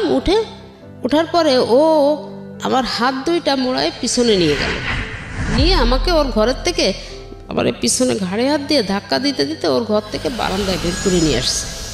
নিয়ে এসে আমার এখানে একটা ঘুষি মারছে, চোখের মাঝখানে। হ্যাঁ এই ঠিক এই জায়গাটা একটা ঘুষি দেওয়ার সাথে সাথে আমার যে নাক দিয়ে রক্ত পড়তেছে না, মুখ দিয়ে পড়তেছে না, চোখ দিয়ে পড়তেছে, আমি কিছু বলতে পারবো না। লোকজন রাস্তায় সব জমা হয়ে আছে, সবাই দেখতেছে। হ্যাঁ, মানে সে দৃশ্য, মানে আমি সেই মুহূর্তে আমার খুব মানে অবস্থা খুবই খারাপ ছিল, কিন্তু আজকে না এসব কথা বলতে আমার চোখে কখনো পানি আসে না। এক্স্যাক্টলি, আমি সেটাই চিন্তা করছিলাম যে আপনার পানি আসে না। আমার চোখে পানি আসছে না। আমি মাফ করবেন, আমি একটু ইন্টারাপ্ট করছি আপনাকে। পৃথিবীর সবচাইতে দুর্ভাগা সন্তানের কথা আমি এই মুহূর্তে শুনছি। আমার শুধু এতটুকুই বলার আছে। আমি ডেফিনেটলি শিওর যে হয়তো আপনি অনুষ্ঠানটা শুনছেন। আপনি ধরেন আপনার মা যেটা বলে গেল সে অপরাধগুলো করেননি, কিন্তু ধরেন আপনি আপনার জায়গা থেকে অনেক কিছু বলার আছে, অনেক কিছু বলার আছে। আপনার মা অনেক অপরাধ করেছে আপনার সাথে। আপনি যদি ধর্ম মানেন, ধর্ম তো একটা আছেই, যদি সামাজিকতা মানেন, যদি এথিক্স মানেন, যদি কিছুই না মানেন, শুধু মানবিকতা মানেন, হ্যাঁ, তাহলেও আমি বলবো যে সবচেয়ে অভাগা হচ্ছেন আপনি। যার পেটে বড় হয়েছেন, দুনিয়ার মুখ দেখেছেন যার জন্য, যা রক্ত মাংস খেয়ে বড় হয়েছেন, যে আপনাকে কষ্ট করে বড় করেছে, সে যদি সারা জীবনও আপনাকে পেটাতো, এটা আপনার জন্য আশীর্বাদ। তার গায়ে হাত তুলেছেন মানে হচ্ছে আপনার নাই, আপনার আর কিছু নাই, আপনার না আছে ইহকাল, না আছে পরকাল, আপনি তো ওখানেই শেষ। মানে কত বড় পাপী যে আপনি। আপনার মা এই কথা বলছে এখানে এই অনুষ্ঠানে এসে, লাখ লাখ মানুষ সাক্ষী হয়ে যাচ্ছে আজকের এই অনুষ্ঠানে। আল্লাহ আপনাকে মাফ করুক, আমি জানি না মাফ করবে কিনা, মাফ করা উচিত কিনা। যে মানুষের, আপনি লেখাপড়া করেছেন, আপনি শিক্ষিত একজন মানুষ, এসএসসি ইন্টার পর্যন্ত পড়াশোনা করেছেন, হ্যাঁ, আপনার অনার্সটাও শুনলাম পড়াশোনা করেছেন আপনি। ধরেন আপনার মা অপরাধী, আপনার দিক থেকে ভয়াবহ রকমের অপরাধী, হোক সে অপরাধী, কিন্তু ওই যে একটা কথা আছে না যে এক ধার দুধের দাম শোধ করা যায় না সারা জীবন গায়ের চামড়া করে দিলে। আপনি যা করেছেন সেটা মুখে আনার মতো নয়। এখন থেকে শুরু করে যদি সারা রাত ধরে আপনার এগেনিস্ট আমি বলি এই অনুষ্ঠানে, যদি শেষ না হয় এই অনুষ্ঠান, আমার মনে হয় আমি বলে শেষ করতে পারবো না যে আপনি কত বড় অপরাধ করেছেন, ভয়ানক রকমের অপরাধী। আমি এই উপলব্ধিটা আপনার মৃত্যুর আগে আসা উচিত, অবশ্যই আসা উচিত। এবং আমি জানি না আপনি বাবা কিনা, গল্প সামনের দিকে এগোলে বুঝতে পারবেন যে সন্তানের হাতে যদি কখনো মায়ের খান, এর চাইতে কষ্টকর, এর চেয়ে জাহান্নাম ভালো। মানে এই ভদ্রমহিলার জীবনে কত বড় পাপ করেছিল জানি না, যে কারণে এই ভদ্রমহিলাকে এরকম একটা মানে টাইম ফেস করতে হয়েছে। আজকের এই অনুষ্ঠান যারা শুনছেন, ওনাদের লাইফে তো ঘটনা একটা ঘটে গেছে, কারো লাইফে যাতে না ঘটে। হ্যাঁ, আমি এরকম অনেক গল্প পেয়েছি। আমি একটা সময় একটা রেডিওতে একটা অনুষ্ঠান করতাম, অনুষ্ঠানের নামটা আমি মেনশন করবো না, সেটা এইখানকার রেডিও অনুষ্ঠানের এথিক্স থেকে যায় না। সেখানে আমি পেয়েছিলাম যে সন্তান হয়ে বাবাকে খুন করেছে। সেটার পিছনে একটা ভয়াবহ রকমের লজিক ছিল। কিশোর অপরাধী ছিল সে, কিশোর অপরাধী। মনে হয় যদি ভুল না করে থাকি সাগর অথবা সম্রাট কিছু একটা নাম হবে। এবং আপনি তার পুরো গল্পটা শুনলে বিশ্বাস করতে পারবেন না যে বাবা কত বড় অপরাধ করতে পারে সন্তানের ক্ষেত্রে। তবুও কি মানা যায়? তবুও কি মানা যায় যে একজন সন্তান হয়ে বাবাকে খুন করতে পারে? কখনোই মানা যায় না। তো ওই অবস্থায় আমাকে দুইটা গেট, তো এই সাইড একটা গেট, এই সাইড একটা গেট, মাঝখানে সিঁড়ির স্পেসটা। তো তখন আর কি ঘুষিটা মারার পরে আমি পড়ে যাই। ওখান থেকে আমাকে টেনে ধরে উঠায় ওই সিঁড়ির স্পেসটা নিয়ে এসে আমাকে মানে পিছন থেকে ওই সিঁড়ির স্পেসে নিয়ে এসে নিচে নামতে হলো। তো সিঁড়ির নিচে নামতে হবে এবং আমি এখানে আসছি নিচে নামবো, ওখানে ওয়াল। আমি যখন সিঁড়ি থেকে মানে সিঁড়ির স্পেস আমার যখন নিয়ে আসছে, আমি কিন্তু অতটা অনুভব করি নাই। আমি কিন্তু অনুভব করতেছি আমার পরিস্থিতিটা কি। তো যখন আমি ওখানে আসার পরে ও একটা ধাক্কা দিছে যে ওই ওয়ালটাতে গিয়ে আমি বাড়ি খাবো এবং ওখানে আমি শেষ হয়ে যাব। এইভাবে আমার পিছন থেকে একটা ধাক্কা দিল ছেলেটা। ধাক্কা দেওয়ার পরে আমার নিচের ওই ভাড়াটেগুলো যখন ওই বারান্দার ভিতরে চিল্লাচিল্লি হচ্ছে, বাইরের থেকে কেউ ঢুকতে পারছে না বা কেউ হেল্প করছে না আমাকে, তখন ওই নিচের ওই ছেলে দুইটা যে অবস্থায় ছিল, রাত তখন 11টার বেশি বাজে, জি, ওরা দুইটা ছেলেও দৌড়াইয়ে উঠে এসে দেখে কি অলরেডি আমি সিঁড়ির 5-6টা সিঁড়ির স্পেস নেমে গেছি। মানে আর মনে হয় 1-2 সেকেন্ডের মধ্যে আমি ওয়ালে বাড়ি খাবো। আচ্ছা, ওই অবস্থায় আটকেছে। ওই অবস্থায় ওরা দুইজনে এসে আমাকে ধরে বসছে। ধরে দেখে যে আমার তো নাক মুখ রক্তাক্ত। আমার তখন ওদের এই সেন্স নাই, মানে আমার তো সেন্স নাই, ওদের ওই অবস্থা। আমার গায়ের ওড়না খুলে আমার মুখটাকে মানে পেঁচায় নিয়ে ওরা সাথে সাথে চলে যায় পাশে একটা, মানে কোনো ডাক্তার তো পায় না। এই ঘটনা ঘটতে প্রায় 12টা 12:30 বেজে গেছে। কোনো ক্লিনিকে ধারে কাছে নাই। তো ওরা তখন একটা মেডিসিনের দোকানে নিয়ে গিয়ে ওখানে নিয়ে আমাকে ড্রেসিং করে নিয়ে এসে আমাকে নিচতলায় রাখে। আবার একটা ভাড়াটের ঘরে রাখে। তো এই যখন আপনি ড্রেসিং করালেন কারো কাছ থেকে, কোনো হাসপাতালে করেছিলেন নাকি কোনো ফার্মেসিতে? না, ফার্মেসিতে। সাধারণত এরকম ঘটনা ঘটলে please go to a hospital, সরকারি হাসপাতালে যাবেন। সরকারি হাসপাতালগুলোতে আমি যত জানি 1 স্টপ সার্ভিস আছে, এবং ওখানে গিয়ে আপনারা একটা মেডিকেল সার্টিফিকেট নিয়ে নেবেন যে আপনাকে ফিজিক্যালি অ্যাসাল্ট করা হয়েছে। আমি বিশেষ করে বাবা মার শুধু না, যে কারো ক্ষেত্রে আমি বলছি, সরকারি হাসপাতালে গেলে আপনাদেরকে এরকম একটা সার্টিফিকেট দেওয়া হবে যে আপনাকে ফিজিক্যালি অ্যাসাল্ট করা হয়েছে। কে করেছে আপনি চাইলে নামটা ওখানে মেনশন করতে পারেন। পরবর্তীতে আপনি যদি কোনো আইনি অ্যাকশন নেন, আপনার এই কাগজটা অবশ্যই লাগবে এবং এটার ভিত্তিতেই হবে, নইলে আসলে পরবর্তীতে আর কোনো কাজে লাগে না এগুলো। হ্যাঁ, তারপরে ওই অবস্থায় আমি তো আমার মুখ টুকের অবস্থা খুবই খারাপ ছিল, খাওয়া দাওয়া করতে পারছিলাম না, মানে গলা টলা ফুলে গেছে এবং গলায় ওর আবার হাতের নখ বড় বড়, এসব জায়গা সব মানে একদম কেটে কেটে গেছে আর কি, মানে ব্লেড দিয়ে টান দিলে যেমন। আপনি মা, আমি বিশ্বাস করি আপনি যা বলবেন আজকের অনুষ্ঠানে সবই সত্য বলবেন, এবং আপনি যে যার এগেইনস্টে বলছেন, পৃথিবীতে সবচেয়ে কাছের মানুষই আপনার, সে আপনার সাথে থাকুক আর না থাকুক, হ্যাঁ, আপনি তাকে পেটে ধরেছেন, এটাই আপনার সম্পদ। এবং আমি যত জানি আপনার সন্তান একটাই, রাইট? এরপর আর সন্তান হয়নি, সেটারও একটা স্টোরি আছে। আপনি আমাকে বলেন তো, আপনার সন্তান যে ইমব্যালেন্স আচরণ করছে, একটা মাত্র সন্তান, তাও ছেলে সন্তান, যার প্রতি আপনারা কোনো অন্যায় আচরণ করেননি, তখন যে ঘটনাটা আপনি বলছেন, সেই সময় বাবা মারা যাওয়ার পরে ওর ভিতরে কি কোনো আশঙ্কা ছিল যে আপনি অন্য কারোর সাথে সংসার করতে যাচ্ছেন, বা আপনাকে নিয়ে কোনো ছেলের সাথে কি ও কোনো গুজব শুনেছে? না, ও নিজে আমাকে বলতো কি যে দেখো এই বাড়িটা আমার বাবার, এই বাড়ির মালিক আমি। এটা তো প্রশ্নই ওঠে না, মানে এটা প্রশ্নই ওঠে না। আমি কেন বলছি, এই ধরনের কথাবার্তা তো ওর মাথা থেকে আসার প্রশ্নই ওঠে না, যে একটা মাত্র সন্তান আপনার, দেখুন একটা মাত্র সন্তান যাকে আপনি আপনারা দুজনই এত ভালোবাসা দিয়ে বড় করেছেন, আর তো কোনো উত্তরাধিকারী নাই। আর দ্বিতীয় কথা হচ্ছে যে উত্তরাধিকারের প্রশ্নও যদি আসে, তাহলে লিগেলি সে আপনার চেয়ে বেশি পাবে, লিগেলি সে আপনার চেয়ে বেশি পাবে, সুতরাং এই প্রশ্ন তো আসেই না। আর দ্বিতীয়ত যেটা, সেটা হচ্ছে মা আপনি, কিসের বাড়ি কিসের ঘর, তো মার সাথে এই ধরনের রেশিওটা কেন আসবে? যদি একটা ভাই হতো তাও একটা কথা ছিল, বোন হতো তাহলে একটা কথা ছিল, তো মার সাথে তো রেশিওর প্রশ্নটা আসে না। ও কি কোনোভাবে ইনসিকিউর ছিল যে আপনি অন্য কাউকে বিয়ে করে ফেলছেন, বা ও এমন কোনো? ও নিজেই আমাকে বলছে, ও নিজেই আমাকে বলছে যে আমি যেন বিয়ে করে এখান থেকে চলে যাই। ও নিজেই বলেছে? হ্যাঁ, ও নিজে আমাকে বলছে। ওই আপনাকে বলতো বিয়ে করে চলে যেতে? হ্যাঁ, আমাকে বলছে যে কোনো কারণ ছাড়া না, বলছে কি যে এ বাড়িতে তুমি থাকতে পারবা না, এটা আমার বাবার বাড়ি, আমার অধিকার আগে, তো এই বাড়িতে তুমি থাকতে পারবা না, তুমি হয় তোমার কোনো আত্মীয় স্বজন বা বাবার বাড়িতে চলে যাও, বা কোনো আত্মীয় স্বজনের বাড়িতে, অথবা তুমি একটা বিয়ে করে নাও, আমার কোনো কমপ্লেইন নেই। এতটা অসন্তুষ্ট কেন সে আপনার প্রতি? এইটা হয়েছে কি, এই অসন্তোষটা হয়েছে এই যে নামের যে লোকটার কথা আমি বলছি, এর সঙ্গে এতটাই ও ক্লোজ হয়ে গেল যে ও আমার ঘরের থেকে খাওয়া বন্ধ করে দিল। তো আপনি এই লোকটাকে বাসায় রাখছিলেন কেন, বের করে দিচ্ছিলেন না কেন? আমি এই লোকটাকে নামানোর জন্য বহুত চেষ্টা করছি, এবং লাস্ট আমার কেএমপি থেকে শুরু করে, মানে খুলনা পুলিশ কমিশনারের কার্যালয় থেকে শুরু করে, আমি প্রত্যেকটা প্রশাসনের সহযোগিতা চাইছি এবং দরখাস্ত করছি, এবং তাদের কাছ থেকে সিগনেচার নিচ্ছি যে অবৈধভাবে সে আমার বাড়িতে বসবাস করছে, আমার ঘর ভাড়া দিচ্ছে না, নানাভাবে নির্যাতন করছে, আমার ছেলেটাকে সে অ্যাডিক্টেড করে ফেলছে, এইভাবে আমি দিচ্ছি, কিন্তু কাজ হয়নি, কোনো কাজ হয় না, কোনো কাজ। আমি প্রশাসনের কাছ থেকে আমি হারাম বলতে আমি এতটুকু উপকার পাই নাই, একমাত্র র‍্যাব 6 ছাড়া। ওনারা আপনাকে হেল্প করেছে? শুধু ওনারাই আমাকে হেল্প করছে, এবং সেটা লাস্ট মোমেন্টে এসে আমার মাথায় কেন যে এই বুদ্ধিটা খেলছিল। আচ্ছা, ফাইনাল ক্রোনোলজিক্যালি যাব, স্টেপ বাই স্টেপ যাব, গল্পটা সামনের দিকে এগোতে চাই। প্রিয় শ্রোতা, আমরা যেই ভয়াবহ রকমের একটা অভিযোগ মা তার সন্তানের এগেনস্টে করছেন আজকে এখানে এসে, ঠিক অভিযোগ বলবো না, তার জীবন গল্প সেখানে বলতে এসেছেন, কারণ আজকের এই অনুষ্ঠান বলার পরে কিন্তু সে কারো কাছ থেকে বিচার চাইবে না। সে গল্পটা কেন বলতে এসছে সে প্রশ্নটা আমি পরে করব। খুব ভালো হতো যদি ওনার সন্তানকে আমি মুখোমুখি করতে পারতাম, কিন্তু আমাদের অনুষ্ঠানের কিছু এথিক্স আছে, কিছু নিয়ম আছে। আমরা যখন অনুষ্ঠানটা শুরু করি তখন একটা ডিসক্লেইমার দিই ওখানে, যে এই অনুষ্ঠানে যে কথাগুলো যিনি বলেন এটা ইনভেস্টিগেটেড শোনা, এবং ওনার সন্তান সম্পর্কে এখানে বলছেন, আপনি সেটা বিশ্বাস করবেন কি করবেন না সেটা আপনার ব্যক্তিগত ব্যাপার। ওনার সন্তানের নাম আমরা এখানে প্রচার করিনি, এবং একই সাথে উনি যার এগেনস্টে এখানে কমপ্লেন করেছেন ওনার ভাড়াটিয়া, তার নাম আমরা প্রচার করিনি, যাতে করে সুনাম, তাদের যে মানে কোনো দুর্নাম না হয়। আমরা সচেতনভাবে চেষ্টা করি এই নামগুলো হাইড করে যাওয়ার জন্য। তবে একটা কথা ঠিক, আমরা আপনাকে উৎসাহ দেই না এই অনুষ্ঠানটা বিশ্বাস করার জন্য। যদি আপনি বিশ্বাস করতে চান আপনার মতো করে আপনি করবেন, শিক্ষণীয় পার্সপেক্টিভ থেকে, কারণ এটা ইনভেস্টিগেটেড শো না। অফকোর্স এটা ইনভেস্টিগেটেড শো না। একজন এসে বলে গেলেন, সেটা কতটুকু সত্য কতটুকু মিথ্যা সেটা তার উপর নির্ভর করে।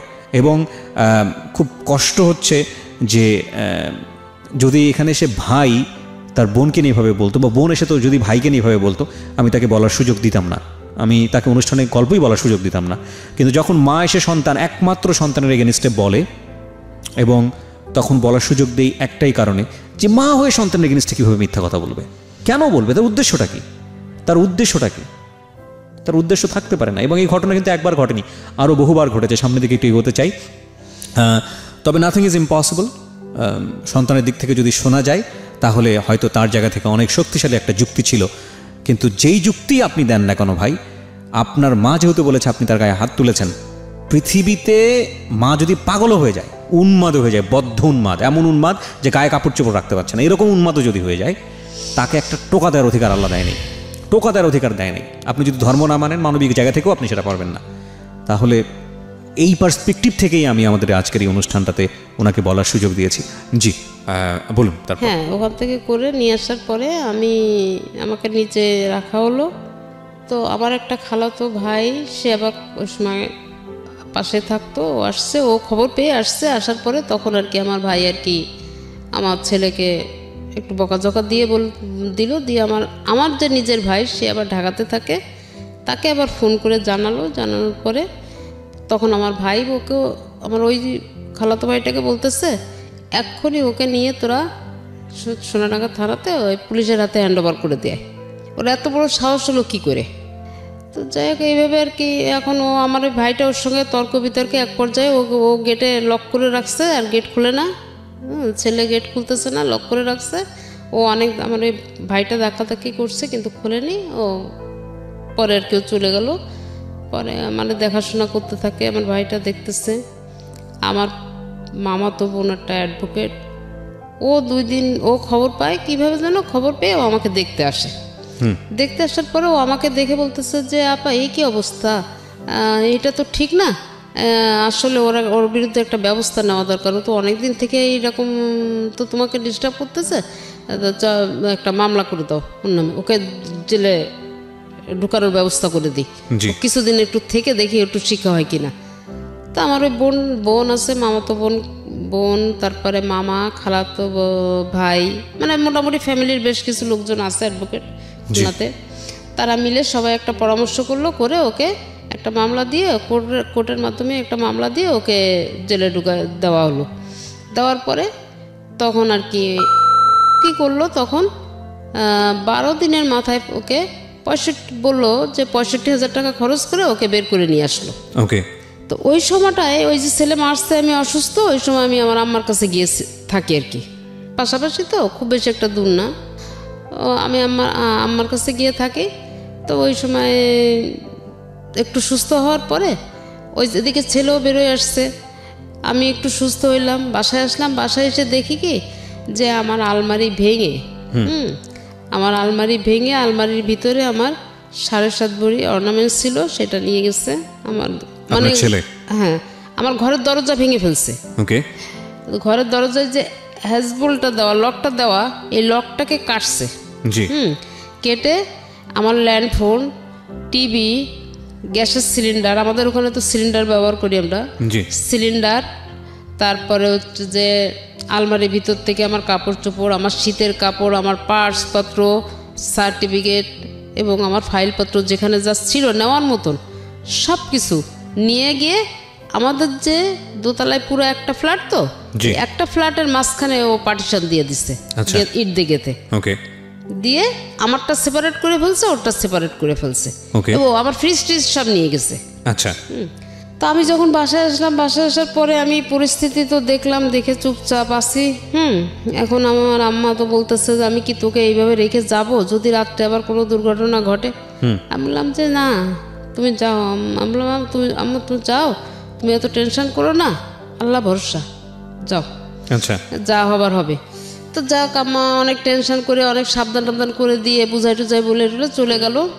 চলে যাওয়ার পরে এরপর থেকে তো অত্যাচার আমার পরে তো বাড়তে শুরু করলো, জেল থেকে বেরোয় আসার পরে। ওকে।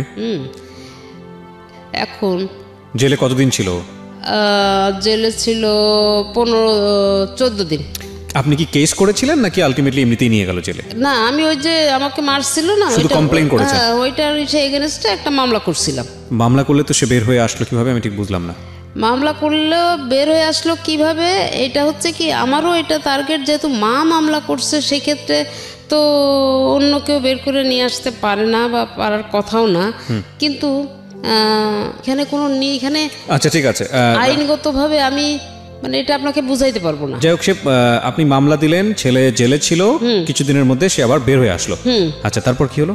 এরপরে বের হয়ে আসার পরে তো অত্যাচার আমার পরে তো আরো বেড়ে গেল মানে কি, এতদিন তো ছেলে করতেছিল, মানে আপনি ছেলেকে দিয়ে করাচ্ছিলেন, এখন ওয়াইফ, হ্যাঁ, মানে এখন পুরা ফ্যামিলিটা আর আমার ছেলে পুরো এক হয়ে গেল, আর আমি হয়ে গেলাম একটা সাইড। এদের প্রত্যেকের টর্চারিং এখন আমাকে দিনের বেলা, এমনকি রাতের বেলা আমার ছেলে ঘরে আছে, আমি এ পাশে আছি, ও পাশে আছে, 3 তলায় নেমে চলে আসছে, এসে আমার গেটে লাথি কোথা মাইরে মারতেছে আর বলতেছে অকথ্য ভাষা, ওদের ভাষা টাষা তো খুব খারাপ, মানে গালিগালাজ করতেছে, গেট খুলে বের হ, তোরে এখন দেখে নেবো, এ করবো সে করবো। না না ছেলে না, ওকে। কিন্তু ছেলে পাশের ঘরের থেকে সবই জানতেছে, শুনতেছে, ছেলেকে আর এখন ফেস করাচ্ছে না, এখন কিন্তু ফেস হচ্ছে। তো এইভাবে শোনেন, এইভাবে মারধর খাইতে খাইতে আমি তো একদম অতিষ্ঠ হয়ে যাচ্ছি। তারপরে যাই হোক, আমি কোনো জায়গায় কোনো কিছু করতে পারছি না। এলাকার যারা গণ্যমান্য ব্যক্তি আছে তাদেরকে জানালাম, তারাও ওকে ডাকলো, বসলো, কারোর ডাকে কোনো পাত্তা দেয় না। এবং সে তার বক্তব্য হচ্ছে কি, আমাকে সে উল্টা আমাকে ধমকায়, আজকে অমুকের কাছে গেছিলি, তমুকের কাছে গেছিলি, আমার ক্ষমতা সম্পর্কে তুই কিছু জানিস, তোকে আমি কি করতে পারি, তোকে যে কোনো সময় কিন্তু রাস্তাঘাটে শেষ করে দেবো, এইভাবে আর কি আমাকে হুমকি ধামকি দিয়ে যাচ্ছে। এমনকি আমি গেটে লক করে আমি ভিতরে থাকি, কিন্তু বাইরের থেকে কেউ বুঝতে পারবে না যে ঘরে কোনো মানুষ আছে, হ্যাঁ, মানে কোনো শব্দ ছাড়াই আমি ভিতরে থাকতেছি। তো যাই হোক, এইভাবে আর কি আমার কাটতে কাটতে এক পর্যায়ে আমি নিরুপায় হয়ে 14 সালের একটা রমজান, এইভাবে কিন্তু আমি ওকে একটু ভালো করার জন্য না, আমি নিজের থেকে সে মানে যেচে পড়ে ওকে আমি যে একটু ভালো হওয়ার জন্যে, ওই কাছ থেকে সরে আসার জন্যে আমি ওকে বোঝানোর চেষ্টা করি।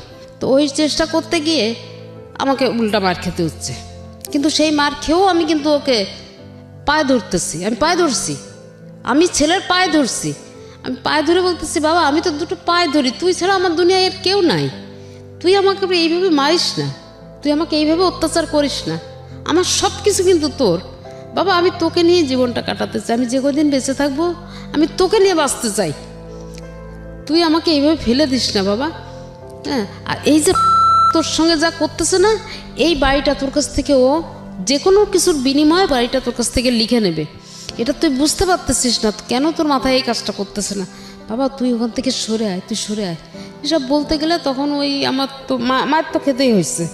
পরে একদিনকে লাস্ট গত 14 রোজার দিন আমি ওকে আবার ওই ডাকলাম, ডেকে আমি বলতেছি, বাবা রমজান মাস, তুই তো উপরে গিয়ে ইফতারি খাস, আমি তো ঘরে খাই, তা একটা দিন অন্তত উপরে কোথায় খায়? ঘরে খাওয়া দাওয়া সব ওখানে, মানে ও বাজার, ও যদি কিছু কেনাকাটা করে সেটাও ওখানে। এমনও আমি নিজের চোখে দেখছি, আমি এরকম আমার বারান্দায় বসে আছি, বারান্দার সিঁড়ি দিয়ে তো উঠতে হয়, আমার সিঁড়ির পাশেই বারান্দায় বসে আছি, দেখি 10 কেজি আম নিয়ে যাচ্ছে, 2টা প্যাকেটে 10 কেজি আম নিয়ে উপরে উঠতেছে রোজার মাসে। আমি একটা আমও সে বছর খেতে পারি নাই। তো ভাড়া কি ভাড়াটিয়ারা ওকে দিত না আপনাকে দিত? ভাড়া ওর অংশের ভাড়া ওকে দিত, আমার অংশের ভাড়া আমাকেই দিত। ওর এই যে মারামারির ঘটনাটা হওয়ার পরে আমি কমিশনারকে জানানোর পরে কমিশনার আর কি ভাগ করে দেয়, ভাগ করে তো দিছে আগে, তারপরে আমার ভাড়াটাও আবার নিবে। আচ্ছা, তো এটা নিয়ে আর কি তোর সমস্যা হয়। তো যাই হোক ওইভাবে চলতেছে। তো আমি একদিন করে বললাম যে বাবা রোজার মাস, রাত্রে ভোররাত্রে তুই কোথায় গিয়ে খাবি, কি করবি, তা আমার সঙ্গে তুই ইফতারি করিস আর না করিস, অন্তত ভোররাত্রে আমার সাথে ভাত কাটা খাস। তো এই কথা বলার পরে বললো কি যে আমার কি খাওয়ার জায়গার অভাব আছে নাকি যে তোমারটা খাইতে হবে? তাই বললাম না, এটা আমার মনেতে বলতেছে যে রোজার মাসে হয়তো বা খেয়ে থাকবি না খেয়ে থাকবি, তুই তো রোজা কখনো ছাড়িস না। তো যাই হোক আর কি অনেক বোঝানোর পরে ও আমার কথা শুনতেছে না, আমাকে ধাক্কা দিয়ে মানে ওর ঘরের বারান্দা থেকে বের করে দিচ্ছে, খুবই করতেছে। আর আমি খালি ওর পায়ে ধরে বলতেছি, বাবা তুই একটু রোজার মাসটা আমার সাথে খা, নাইলে তোর কষ্ট হয়ে যাবে, তুই না খেয়ে রোজা থাকতে পারবি না বাবা। তো এগুলো বলা টলার পরে লাস্টে এক পর্যায়ে আমি যখন ওর পাটা আর কি ধরে আসছি, ওই অবস্থায় ও আমাকে এইভাবে কোলে করে তুলে এইভাবে ধরে চেলে মারার সাথে আমার এই পাশটা লাগছে, বুঝছেন, কোমরের থেকে একদম পুরো এই সাইডটা লাগছে, ব্যথা, প্রায় ব্যথা ব্যথা করে। আমি পেন ক্লিয়ার খাই, এটা খাওয়ার পরে একটু কমে, হয়তো দেখা যায় 5-7 দিন, 1 সপ্তাহ ভালো থাকি। তো এই করতে করতে তো 4 বছর পার হয়ে গেছে, 5 বছর চলতেছে এই অবস্থায়। এখন তো আমার এই সাইড প্যারালাইজড হয়ে গেল হঠাৎ করে। এখন ট্রিটমেন্ট চলতেছে আর কি আমার পায়ের। তো যাই হোক, করে কোনো রকমে আমি কিছু করতে পারলাম না, ওরকমভাবেই চলতে থাকলে এর ভিতরে ও আবার অবশ্য একবার মোটরসাইকেল অ্যাক্সিডেন্ট করে। মোটরসাইকেল অ্যাক্সিডেন্ট করে ওর এই পুরো হাতটা, মানে এই পুরো 5টা আঙুলের জয়েন্ট খুলে যায় এবং এইখান থেকে এই পর্যন্ত 6টা টুকরা হয়ে যায়।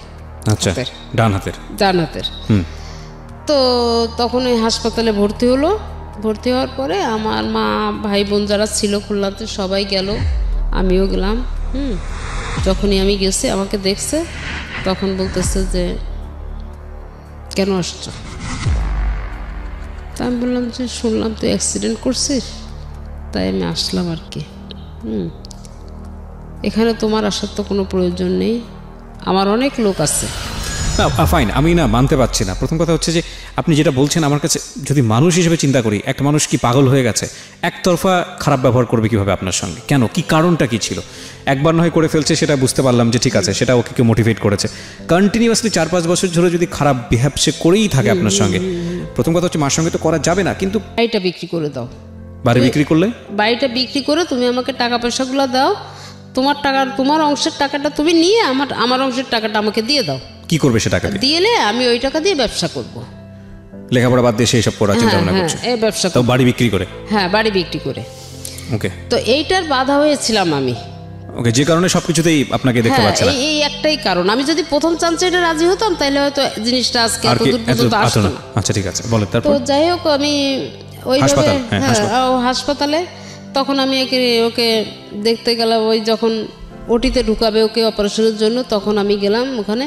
যাওয়ার পরে আমারও বলতেছে যে তুই যদি এখান থেকে না যাস, আমি ওটিতে ঢুকবো না, আমি কিন্তু এখনই এই হাসপাতাল থেকে বেরোয় চলে যাব। তা আমি বলতেছি কি, কেন, আমি কি করছি তোর? তা বলছে কি যে তুই তো আমার জীবনটা শেষ করে দিলি।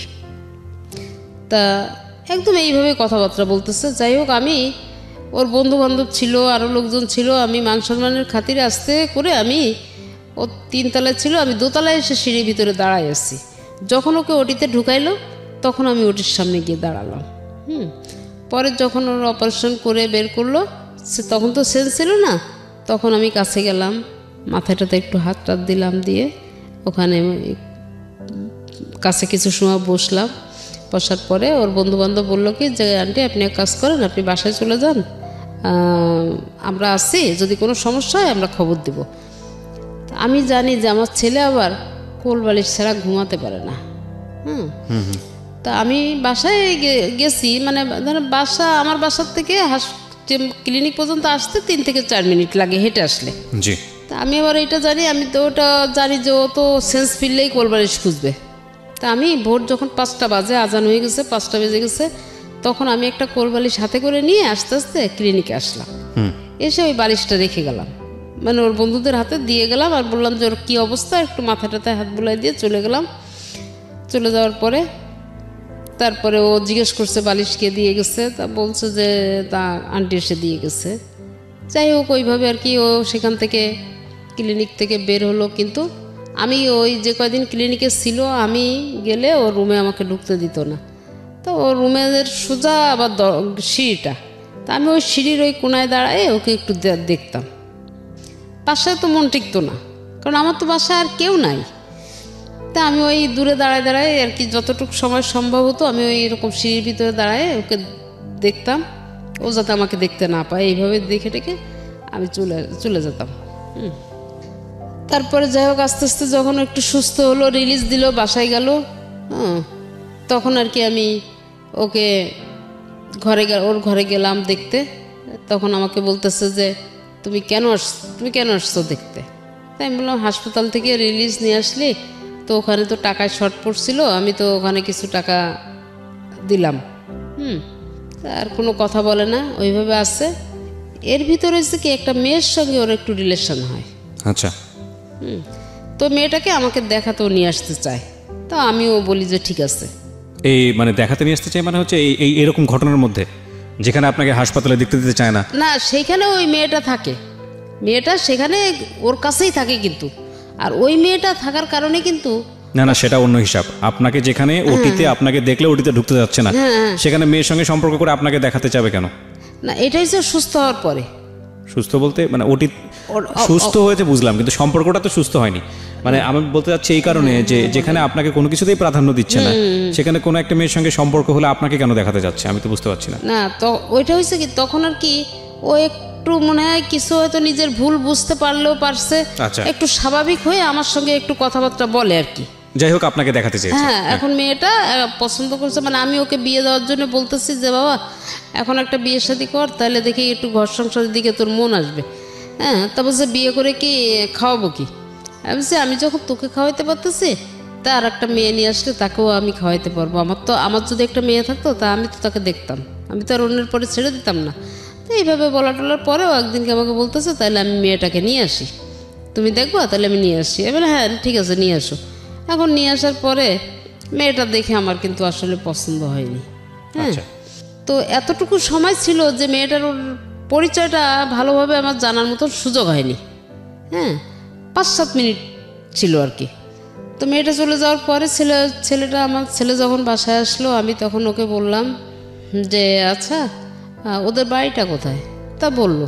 তো ওরা কয় ভাই বোন, বাবা মা কি করে?